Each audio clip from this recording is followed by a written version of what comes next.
نعمان نیاز، آپ دیکھ رہے ہیں DNN، اور اس مرتبہ جی انٹریکٹیویٹی کے لیے obviously میری جو ٹیم ہے، ویسے میں پتہ نہیں ہے آپ کیسے برداشت کرتے ہیں، میرے سے برداشت نہیں ہو رہی میری ٹیم یہاں پہ بندوق رکھ کے. انہوں نے کہا کہ آپ کمنٹس بھیجیں جی، اور جو سوالات ہیں آپ کے کمنٹ باکس میں آپ ڈالیں، اور آپ نے ڈالے اور بہت سارے بڑے ریلیونٹ کمنٹس ہیں، اور میں سمجھتا ہوں as a clinician, as a medical specialist کے ان کے جوابات ضرور دینے چاہیے. اور پہلا جی انعام صاحب ہیں، محمد انعام، اور انہوں نے یہ پوچھا کہ مایوکارڈائٹس میں واک کی جا سکتی ہے یا نہیں. سب سے پہلے تو ہم یہ جان لیں کہ مایوکارڈائٹس کا مطلب ہے کہ دل کی جھلی کی سوزش ہو جانا، انفلامیشن ہو جانا. تو ایکیوٹ مایوکارڈائٹس جو ہے اس میں یقیناً آپ انفیکٹو ہے یا اس کی جو بھی وجوہات ہیں ان کے مطابق آپ کا علاج ہو رہا ہوگا، تھیراپی ہو رہی ہوگی، تو آپ یقیناً جو ہے وہ ایکٹیویٹی اپنے طبیب سے پوچھ کے کریں گے. الاؤڈ نہیں ہوتا جنرلی کہ آپ واک کریں یا آپ ایکسرسائز کریں. اس کے علاوہ اس کی وجہ ہمیں جاننی ہوگی، اور کرونک مایوکارڈائٹس جو ہے اس میں یہ دیکھنا ہوگا کہ ہارٹ کی کمپنسیشن ہے یا ڈی کمپنسیشن ہے. ڈی کمپنسیشن کا مطلب یہ ہے کہ دل کہیں فیل تو نہیں ہو رہا، دل بڑا تو نہیں ہو گیا، دل چھوٹا تو نہیں ہو گیا، جس طرح ٹیوبولر مایوکارڈائٹس ہوتا ہے اس میں دل شرنک کر جاتا. تو یہ چیزیں دیکھنی پڑیں گی، اور یہ ڈائریکٹلی ریلیٹڈ ہے کہ آپ کی بیماری کی سطح کیا ہے، لیول کیا ہے، سٹیج کیا ہے، اور اس میں کوئی ایکیوٹ ہے یا کرونک ہے. اور جہاں تک تعلق ہے جی ورزش کا، یہ ڈائریکٹلی آپ کو جب آپ کے ڈپینڈ کرتا ہے آپ کی کلینکل مینیفیسٹیشنز پہ کہ آپ کے کیا علامات ہیں. سو آئی ہوپ کہ یہ ہو گیا ہوگا کلیئر. دوسرا سوال جی یہ سبحان مراد صاحب ہیں، انہوں نے کہا جی الرجی اور ایسما. اب آپ بھیا آپ نے تو یہ دو لفظ لکھ دیے، الرجی اور ایسما جی. اے ٹاپک ہوتا ہے، ایک ٹاپک ہوتا ہے ایسما یعنی کہ دمہ، اور الرجی جو ہے وہ بہت اقسام کی ہو سکتی ہے. آپ کو کسی پھل سے، کسی یہ کھانے والی اشیاء سے، اس کے علاوہ ڈسٹ سے، پولن سے، یہ ایون کمبشن جو ہوتے ہیں ڈیگریڈیشن پروڈکٹس یعنی کہ فیول، اور ان سے مطلب کوئی کیڑے کا آپ کے اسکن پہ ہائپر سینسٹیوٹی ریاکشن کر دینا. تو بیسیکلی پہلے اگین یہ تو آپ کو سمجھ آ گئی. پھر یہ کہ ایسما جو ہے، ایک ایسما ہوتا ہے آپ کی جو سانس کے نالیاں ہیں جن کو ہم برانکیولز کہتے ہیں، وہ ان میں سوزش ہو جانا، اور پھر آپ کی وہ جو سکریشنز ہیں ان کا باہر نہ نکل پانا، جس کی وجہ سے آپ کو سیٹیوں کی اور وسلنگ ساؤنڈز آتی ہیں جس کو ویز کہتے ہیں. سو برانکیل ایزما میں آبویسلی آپ کی آکسیجن سیچوریشن جتنی ریکوائرڈ ہوتی ہے آکسیجن آپ کے پھیپھڑوں کو، اس کی کمی ہو جاتی ہے. سو آبویسلی اس کے لیے پھر ہمیں کیا کرنا؟ بہت سارے اس کے طریقے ہیں، اور ان اطراق میں جو سب سے زیادہ امپورٹنٹ ہے وہ یہ ہے کہ پہلے تو یہ جانچ لیں کہ آپ کو الرجک ایستما ہے، انفلیمیٹری کوئی پروسیس ہے، یا کسی آپ کو آکوپیشنل ہیزرڈ کی وجہ سے ہے، یعنی کہ آپ کہیں کیمیکل انڈسٹری میں کام کرتے ہیں، تو وہ ہمیں پہلے جاننا ہوگا. پھر ان چیزوں کو اوائڈ کرنا ہے آپ نے، یعنی کہ گھاس سے بھی لوگوں کا ایستما ہو جاتا ہے. سو آپ کو ماسک پہننا پڑے گا اگر آپ باہر جائیں گے. ویسے آج کل تو ماسک ویسے ہی فیشن بن گیا کووڈ-19 پینڈیمک کے بعد. پھر آپ کا علاج کیا ہے؟ ایک تو برونکو ڈائلیٹرز آتے ہیں، اور بہت ساری ایسی ادویات ہوتی ہیں جو کہ نالیوں کو تنگ کرتی ہیں، ان کو اوائڈ کرنا ہوگا. اور وہ ادویات لینی ہوں گی جو نالیوں کو کھولیں سانس کی، تو وہ برونکو ڈائلیٹرز ہیں. اس میں پھر بہت مسائل ہوتے ہیں، کبھی دل کی دھڑکن تیز ہو جاتی ہے، نیند اڑ جاتی ہے، پسینے آنے شروع ہو جاتے ہیں. سو وہ دیکھنا پڑے گا. پھر اسٹیرائڈس جو ہیں دو قسم کے ہوتے ہیں، کیٹابولک اسٹیرائڈز ہوتے ہیں، اینابولک اسٹیرائڈز ہوتے ہیں. تو کیٹابولک اسٹیرائڈز جو ہیں وہ آپ کو ہیلپ کریں گے، لیکن ایکیوٹ الرجک ریاکشن اگر ہو گیا خدا نخواستہ، آپ کی جسم پہ، جلد پہ بہت سارے دھپڑ بن گئے ہیں، اور آپ کی سانس کی نالیاں تنگ ہو گئی ہیں، اور آپ کا منہ سوجتا چلے جا رہا ہے، تو یہ ایکیوٹ الرجک ریاکشن ہے. اس میں پھر آپ کو انجیکٹیبل اسٹیرائڈز کی طرف جانا پڑتا ہے. پھر نیبولائزیشن ہے جی، اس میں بھی ادویات آپ ڈالتے ہیں اور نیبولائز کرتے ہیں. جیسا اسٹیم انہیلیشن ہوتی ہے، اس میں ادویات ڈال کے آپ نیبولائز کریں گے. سو بیسیکلی یہ طریقہ، اگر انفیکٹیو نیچر ہے، انفیکشن کی وجہ سے ہو رہا ہے، تو اس میں اینٹی بایوٹک جو ہے ہم ایڈ کریں گے. اور جو سانس کے لیے گرام پازیٹیو بیسیکلی بیکٹیریاز ہوتے ہیں، تو وہ دیکھنا پڑے گا، ایروبز ہیں، ایروبز ہیں. یا ہمیں یہ بھی دیکھنا پڑے گا کہ جو بیکٹیریا ہے وہ جو یہ کاز کر رہا ہے وہ کون سی اقسام ہے اس کی، اور اس کے مطابق اسے آپ جو ہے وہ اینٹی بایوٹک پرسکرائب کریں گے. تو آئی ہوپ کہ this thing is also clear.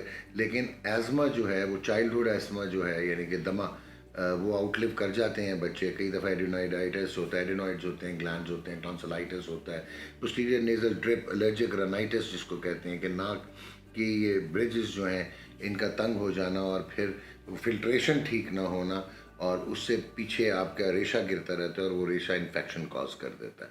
تو اگین ہمیں یہ تشخیص مل کے ہی کرنی پڑے گی کہ آپ کی مسائل کیا ہیں. اس کے بعد ایک زریاب آرائیں صاحب ہیں, انہوں نے تو میری کوالیفیکیشنز کی تعریف کر دی ہے, تو وہ کوئی ایسی بات نہیں ہے جب آپ بھی 50 سال کے ہوں گے اور آپ بھی اگر ایک پروفیشن میں ہوں گے تو اوبیسلی ایکسلنس کے لیے آپ اکیڈیمک کرتے ہیں. پھر آگے ممتاز سنبل صاحب, انہوں نے جی پوچھا ہے کہ ڈائبیٹک پیشنٹ ہیں اور ان کا ویٹ گین ہو رہا ہے, لیکن انہوں نے جو HbA1c آپ نے بتایا وہ 5.7 بتایا پرسنٹ, یہ اتنا برا نہیں ہے. اب ویٹ گین ڈائبٹیز میں کچھ ادویات ہیں جو کہ ڈائبیٹک اینٹی ڈائبیٹک ڈرگز ہیں, یعنی کہ آپ ذیابطیس کم کرنے کے لیے جو ادویات لیتے ہیں وہ ویٹ گین کرا دیتی ہیں, تو وہ دیکھنا پڑے گا. پھر انسولنس کچھ ایسی ہیں جو نان اینالاگ اور ایون اینالاگ انسولنس ہیں جو ویٹ نیوٹرل نہیں ہیں, تو انسولن پہ اگر آپ ہیں تو ویٹ گین ہوگا. پھر جو تیسری امپورٹنٹ چیز ہے کہ آپ کا BMR کیا ہے اور باڈی میس انڈیکس کیا ہے اور بیزل میٹابولک ریٹ کیا ہے, کیلورک کاؤنٹ, کیلریز کتنی لیتے ہیں, کتنی لینی چاہیے, آپ واک کتنی کرتے ہیں, آپ کی فزیکل ایکٹیویٹی کتنی ہے, لائف سٹائل کیا ہے, خوراک کیا ہے, کاربوہائیڈریٹس کتنی لیتے ہیں, کارب کاؤنٹ کرنا پڑتا ہے. سو یہ دیکھنا ہوگا کہ آپ کا وزن کیوں بڑھا ہے. پھر ذیابطیس جو ہے جی اس میں بہت ساری ڈیٹیل ہے جس میں میں ابھی نہیں جانا چاہوں گا, بٹ کچھ ہارمون انوالو ہو جاتے ہیں جس کی وجہ سے ایک گلوکاگون ہے, ایک کارٹیسول ہے, ایک ACTH ہوتا ہے ایڈرینل گلینڈ کا, تو ان کی وجہ سے بھی آپ کا ویٹ گین ہو سکتا ہے.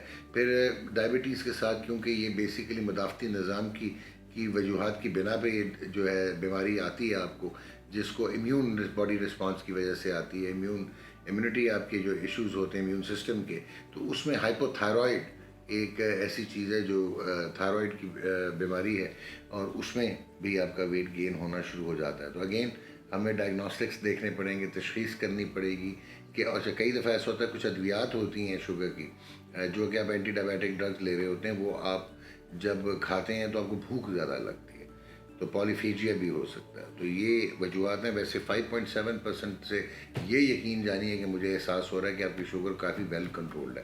اس کا یہ مطلب نہیں ہے کہ اب آپ پراٹھے اور نہاریاں کھانی شروع کر دیں, آپ اپنی ڈائٹ ریسٹرکشن پوری رکھیں. اس کے علاوہ جی یہ بیل صاحب نے کہا جی لو کاف پین ڈیورنگ رننگ 1 مائل. اچھا اب 1 مائل جو ہے جی نارملی رننگ 1 مائل, اب مجھے آپ نے یہ نہیں بتایا کہ انٹرمیٹنٹ ہے کہ وقفہ دے کے بھاگتے ہیں, واک ہے کہ آپ پہلے چلتے ہیں پھر بھاگتے ہیں پھر چلتے ہیں, یا کانسٹنٹ 1 مائل رننگ ہے. اس میں یہ ہوتا ہے کہ آپ کو اوبیسلی اگر تو آپ پروفیشنل ایتھلیٹ ہیں تو ایک چیز ہوتی ہے کہ آپ کو لیکٹک ایسیڈوسس اس کو ہم کہتے ہیں, یہ ایک ایسڈ ہوتا ہے لیکٹک ایسڈ جو کہ آپ کی پنڈلیوں میں جمع ہونا شروع ہو جاتا ہے, اور وہ جب جمع ہوتا ہے تو آپ کو کریمپس بھی پڑیں گے, آپ کو پین بھی ہوگی. ایک طریقہ یہ ہے.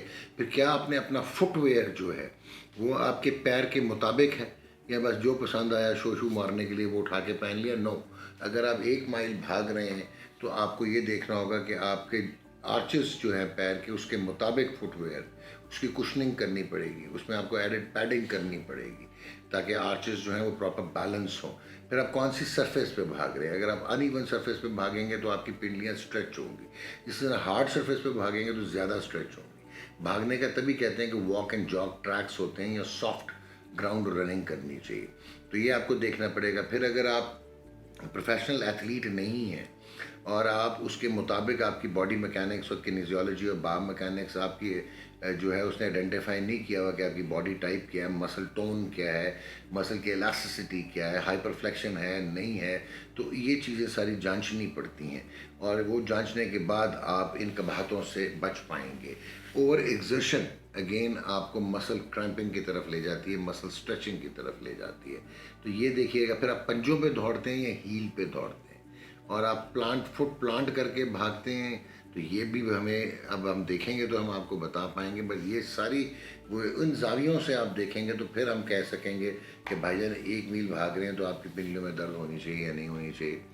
اس کے بعد ہم آتے ہیں جی یہ سردار بلاول صاحب ہیں, انہوں نے بھی ڈسٹ الرجی اور ایزما کی بات کی.